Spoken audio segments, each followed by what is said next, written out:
नमस्कार. आजच्या या विशेष विश्लेषणामध्ये आपलं स्वागत आहे. खऱ्या अर्थाने संपत्ती कशी निर्माण होते? बऱ्याचदा असं समज असतो की खूप मोठा पगार असला की माणूस आपोआप श्रीमंत होतो, पण तसं नाहीये. खरा पाया ठरतो तो दररोजच्या छोट्या छोट्या सवयींवरून.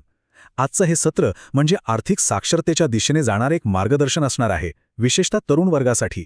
चला तर मग लगेच सुरुवात करूया. आता एक अत्यंत महत्त्वाचा प्रश्न. श्रीमंत व्यक्ती आणि इतर सामान्य लोक यांच्यात नेमका काय फरक असतो? ज्यांनी खऱ्या अर्थाने आर्थिक स्वातंत्र्य मिळवलंय ते काही जन्मतः वेगळे नसतात बरं का, किंवा त्यांच्याकडे कोणतीही जादूची कांडी नसते. त्यांच्यात आणि आपल्यात फरक असतो तो फक्त दैनंदिन सवयींचा आणि पैशांबाबतच्या निर्णयांचा. तर ह्या सवयी नेमक्या कशा काम करतात आणि त्या रोजच्या जीवनात कशा आणता येतील हेच आपण आता पाहणार आहोत. सुरुवात करूया आपल्या पहिल्या सवयीपासून. स्वतःला आधी पैसे द्या. हा आर्थिक स्वातंत्र्याचा अगदी भक्कम पाया आहे. आपली नेहमीची थोडी चुकीची सवय काय असते? आधी मनसोक्त खर्च करायचा आणि मग महिन्याच्या शेवटी जे काही थोडेफार पैसे उरतील ते वाचवायचे. विद्यार्थी दशेत पॉकेट मनी मिळतो तेव्हा नेमकं हेच होतं, बरोबर? पण एक हुशार आर्थिक निवड याच्या अगदी उलट असते. आधी स्वतःला पैसे द्यायचे म्हणजेच काय, तर आधी गुंतवणुकीसाठी किंवा बचतीसाठी रक्कम बाजूला काढायची आणि मगच जे उरेल त्यातून खर्च करायचा. हे एका उदाहरणातून समजून घेऊया. समजा सुरेश दरमहा 30,000 रुपये कमवतो. तो कोणताही खर्च करण्यापूर्वी लगेच 5,000 रुपयांची SIP करतो. तो स्वतःच्या भविष्याला पहिली प्राथमिकता देतो. या सवयीचा सर्वात मोठा फायदा काय माहितीये? महिन्याच्या शेवटी अरे आता माझ्याकडे किती पैसे उरलेत असा तो नेहमीचा घाबरवणारा प्रश्नच कधी पडत नाही, कारण उरलेले 25,000 रुपये त्याला फक्त खर्चासाठीच वापरायचे आहेत. आता वळूया दुसऱ्या सवयीकडे, किमतीपेक्षा मूल्याला महत्त्व देणं. खरेदी करताना आपली सर्वात मोठी चूक कोणती होते? तर स्वस्त आहे म्हणून काहीही खरेदी करणं. बऱ्याचदा आपण कमी किंमत पाहतो, पण ती वस्तू लगेच खराब होते. स्मार्ट आर्थिक निर्णय घेताना या तात्काळ किमतीच्या पलीकडे पाहणं खूप गरजेचं असतं. कोणतीही वस्तू घेताना तिचं दीर्घकालीन मूल्य काय आहे आणि ती किती काळ टिकेल याचा विचार करायलाच हवा. चला एक अतिशय रंजक गणित पाहूया. इथे 2 शर्ट्सची तुलना केली आहे. 500 रुपयांचा शर्ट दिसतो स्वस्त, पण तो फक्त 3 महिने टिकतो. म्हणजेच काय, तर वर्षभरात असे 4 शर्ट्स घ्यावे लागतील. त्याची एकूण किंमत होईल 2,000 रुपये. पण दुसरीकडे 1,200 रुपयांचा शर्ट वरवर पाहता महाग वाटतो, पण तो तब्बल 2 वर्ष टिकतो. गणितीदृष्ट्या विचार केल्यास 1,200 रुपयांचा पर्याय दीर्घकाळात खूप जास्त फायदेशीर आणि प्रत्यक्षात स्वस्त ठरतो. संपत्ती निर्माण करणारे नेहमी हाच दुसरा पर्याय निवडतात. तिसरी अत्यंत महत्त्वाची सवय, रोज काहीतरी नवीन शिकणं, म्हणजेच उत्पन्नात वाढ करणं. अनेकदा आपला असा समज असतो की एकदा शाळा किंवा कॉलेज संपलं की आपलं शिक्षण पूर्ण झालं, आणि हीच एक खूप मोठी आर्थिक चूक आहे.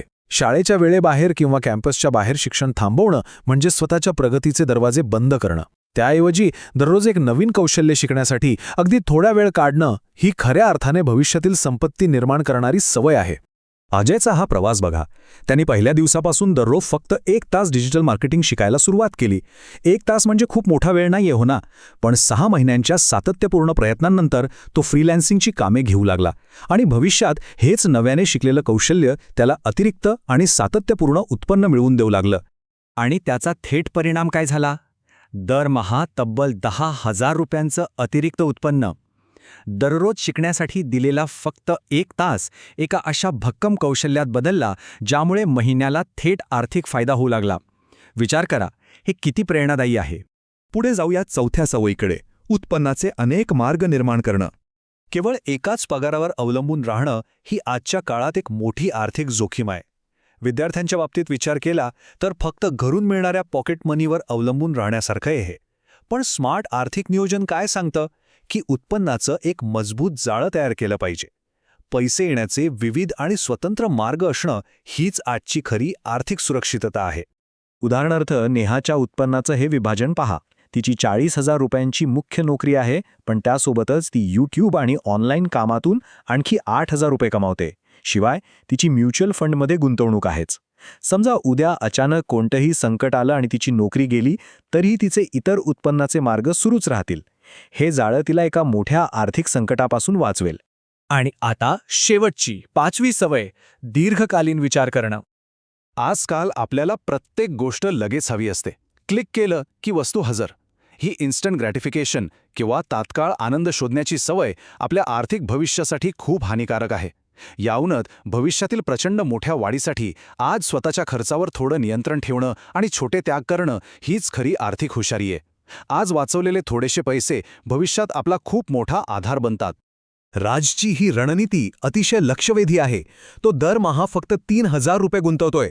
रक्कम अगदी छोटी वाटते होय ना, पण चक्रवाढ व्याज म्हणजेच कंपाऊंडिंगची जादू पहा. सलग 10 वर्ष हे सातत्य ठेवल्याने या छोट्या गुंतवणुकीचं रूपांतर एका अवाढव्य फंडात होतं. छोट्या सवयी खरंच मोठं भविष्य घडवतात हे यातून अगदी स्पष्ट होतं. आता आपण बघूया विद्यार्थ्यांसाठी खास तयार केलेली दररोजच्या सवयींची एक प्रॅक्टिकल यादी. ही एक अतिशय साधी पण कमालीची प्रभावी दिनचर्या आहे, जी आजपासूनच सुरू करता येईल. पहिली पायरी, जो काही पैसा मिळेल, अगदी पॉकेट मनी असला तरीही त्यातली 10% रक्कम आधी बाजूला काढून ठेवा. दुसरी पायरी, दिवसातले फक्त 20 मिनिटं एखादं नवीन कौशल्य शिकण्यासाठी द्या. तिसरी पायरी, काहीही विकत घेण्यापूर्वी स्वतःला थांबवून विचारा की हे खरंच दीर्घकाळ टिकेल का. आणि चौथी, अत्यंत महत्त्वाची पायरी, आपल्या रोजच्या खर्चाची नोंद ठेवा. या अगदी छोट्या वाटणाऱ्या सवयीच भविष्यातील श्रीमंतीचा खरा पाया आहेत. थोडक्यात सांगायचं तर श्रीमंती म्हणजे किती पैसे कमवले हे नसून त्या पैशाचं व्यवस्थापन कसं केलं जातं हे आहे. हा विचार आजच्या या संपूर्ण विश्लेषणाचा गाभा आहे.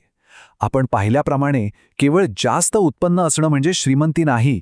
त्या पैशांचं व्यवस्थापन कसं केलं जातं हे सर्वात जास्त महत्त्वाचं आहे. योग्य व्यवस्थापन हे नेहमीच केवळ जास्त उत्पन्नाला मात देतं. तर संपत्ती निर्माण करणाऱ्या या 5 सवयी आपण पाहिल्यात. आता जाता जाता सर्वात महत्त्वाचा प्रश्न, यापैकी कोणती सवय आजपासूनच सुरू केली जाईल? लक्षात ठेवा, आर्थिक स्वातंत्र्याचा प्रवास एका मोठ्या उडीने नाही, तर आज उचललेल्या एका छोट्या पण योग्य पावलाने सुरू होतो. विचार करा आणि आजच सुरुवात करा.